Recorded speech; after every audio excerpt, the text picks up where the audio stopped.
আজকে মা নিয়ে চলে এলো একটা আস্ত মোরগ। কারণ জামাই মুরগির মাংস খেতে ভালোবাসে। এই যে দেশি মুরগি বা মোরগ এই মাংস খেতে ভালোবাসে। জামাই কিন্তু আর কোনো মাংস খেতে পছন্দ করে না। আর এখানে রাত্রিবেলা বাবা মা গাছ থেকে কেটে দিয়েছিল পুঁইশাক। দেখো কত সুন্দর পুঁইশাক হয়েছে। আর আমি এখানে ভিডিও করছিলাম উঠে দাঁড়িয়ে, আর বরমশাই এখানে বিকালে চলে যাচ্ছিল। বরমশাই চলে যাচ্ছিল এবং আমি যাব পরের দিন বিকালে, কারণ আমার একটু কাজ পড়ে গেছে। আর তাছাড়া আমার শরীরটাও ভালো নয়। বেশ কিছুবার আনহাইজেনিক খাবার-দাবারের কারণে আমার একটু পটি হয়েছে। তো সেই কারণে আমি আজকে আর যাচ্ছি না। কালকে চলে যাব। মানে আ শুক্রবার দিনে আমি বাড়ি যাব। বৃহস্পতিবার দিন যেতে নেই। তারও আবার একটা ব্যাপার, বৃহস্পতিবার দিন মেয়ে যেতে নেই বাড়ি থেকে। সেইজন্য যাব না। আর এখানে শুক্রবার দিন বেরোবো।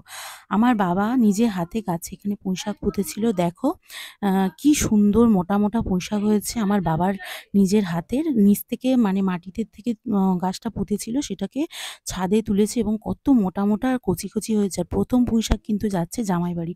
ওরা কিন্তু এখনো একবারও কেটে খায়নি বা তরকারি করে খায়নি। আর এই যে এখানে জামাইবাড়িতে পুঁইশাক পাঠিয়ে দিচ্ছে ব্যাগের মধ্যে সমস্ত কিছু। আর আমার বাবা এখানে জামাইকে গিয়ে অটোতে তুলে দিয়ে আসছে। বরমশাই আজকে বাইক আনেনি। তার একটাই কারণ, ঝুলে, ঝুলে বারে, বারে বৃষ্টি আসছে। আর আমার বোন আর বাবা জামাইবাবুকে এগিয়ে দিতে যাচ্ছে। তো বলছে জামাইবাবু একা যাচ্ছে, বৃষ্টি টিপটিপ করে পড়ছে, একটু এগিয়ে দিয়ে আসি ছাতা নিয়ে। ওর জামাইবাবু সামনে এগিয়েছে। আর আমার বোন এখানে দৌড়ে, দৌড়ে যাচ্ছে। দাদা বলে কথা, এত ভালোবাসে।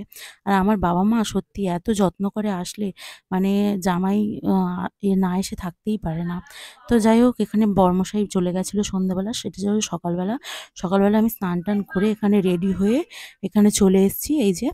আর এই যে এখানে ছাদে যাচ্ছি বাবার ছাদ গাছগুলো দেখাতে। এই যে ছাদ গাছগুলোর মধ্যে এখানে ছিল সজনা ফুল, আ মানে সদনা গাছ।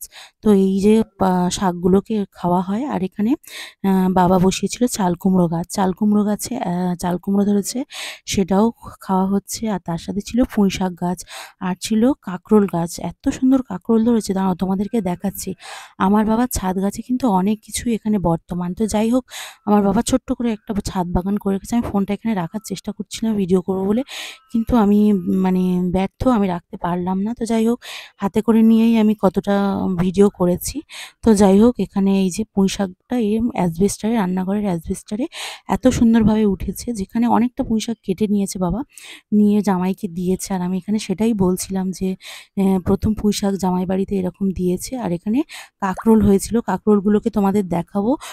২ দিন ছাড়া, ছাড়া কিন্তু কাঁকরোল পেড়ে ভাজা খাওয়া হয়, চচ্চড়ি করা হয়, তরকারি করা হয়। আর এখানে এই যে কুলফো শাক এই যে একটা ট্রেতে করে বাবা করে রেখেছে। আর আমি ছাদের মধ্যে উঠে এগুলো সব তোমাদের দেখাচ্ছিলাম। আর স্নান-টান হয়ে গেছে। এখানে একটু বালি আছে, স্টনচিপ আছে। বাবা এখানে কিছু, কিছু নিজে, নিজে হাতে কাজ করেন এবং তোমাদেরকে দেখাই। আমার বাবা ছাদে গাছ চাষ করতে এত ভালোবাসে। মানে আমার বাবা যেখানেই, বাগানে বলো, যেখানে বলো, একটুখানি গাছ পোঁতে তো সেটা থেকে সোনা ফলে যায়। মানে এত হাতে গাছ ভালো। তো যাই হোক, এই যে এগুলো করে রেখেছে, খায়, আবার বাগানেও এগুলো করে। তো যাই হোক, এখানে এগুলো সব করে, আর এই কাঁকরোলগুলো তোমাদেরকে দেখাচ্ছিলাম।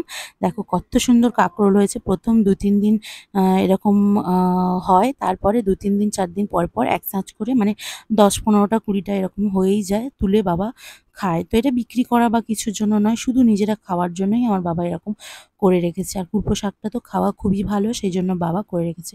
আর আমাদের সাতছিড়িটা না খুব আলগা মতন, সেইজন্য আমি যেতে একটু ভয় পাচ্ছিলাম। তো তোমাদেরকে আবারও দেখিয়ে দিই সজনে পাতা। এই যে এটা কিন্তু খুব উপকার।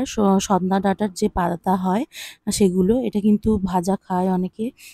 তো খেলে কিন্তু অনেক, অনেক উপকার। আরেকবার দেখিয়ে দিচ্ছি গাছগুলো। তারপরে আমি এখানে আলগা ছাদ, সেখান থেকে এভাবে নেমে চলে আসছি। তোমাদেরকে একটা কথা বলে রাখি, আমার বাবা-মার ঘরবাড়ি সুন্দর নয়, তার একটাই কারণ, আমার বাবা-মা আমাদের ৩ ভাই বোনকে পড়াশুনো করিয়েছেন। আমি গ্র্যাজুয়েট, আমার ভাই এমএ, বিএ সব কমপ্লিট করে ফেলেছে। আমার বোনও গ্র্যাজুয়েশন 3rd ইয়ার। তো যাই হোক, এখানে এই যে মোরগ মা নিয়ে এসছে জামাইবাড়িতে। আমি আজকে চলে যাব। তো মা মাংস আর এই লুচি করে পাঠাবে বলে জামাইকে। তো এইজন্য আমি বললাম, "মা তুমি আরেকবার একটু ধরে দাঁড়াও।" তো মা এইজন্য এরকম হাসছিল। আমার মা যতদিন বেঁচে আছেন, বাবা যতদিন বেঁচে আছেন, যে কি সুখ আমাদের, মানে সেটা তোমাদের বলে বোঝাতে পারবো না। মানে ওরা যে বাচ্চা-কাচ্চা নিয়েই ওদের জীবন, এটা ওরা বুঝিয়ে দেয়। আর এই যে এখানে মোরগটা মা নিয়ে চলে এসছে। অনেক জায়গায় গেছে, ৪-৫ টা জায়গায়, সেখানে খুঁজে, খুঁজে পায়নি। আবারও এক জায়গায় গেছে, চুপ করে বসছে না। শুধু বলছে, "আমি একটু ঘুরে আসছি, আমি একটু ঘুরে আসছি।" কিন্তু কোথায় যাচ্ছে বুঝতে পারছে না। তারপরে এই যে মোরগটা নিয়ে এসে মা হাজির হলো, এখানে ছেড়ে দিয়েছিল। পা বাঁধা আছে, তবুও উড়ে যাচ্ছে, হ্যাঁ? তবুও এই যে আবারও ধরছে। তো যাই হোক, এই মোরগটা মা পরিষ্কার করে বা রান্না করবে।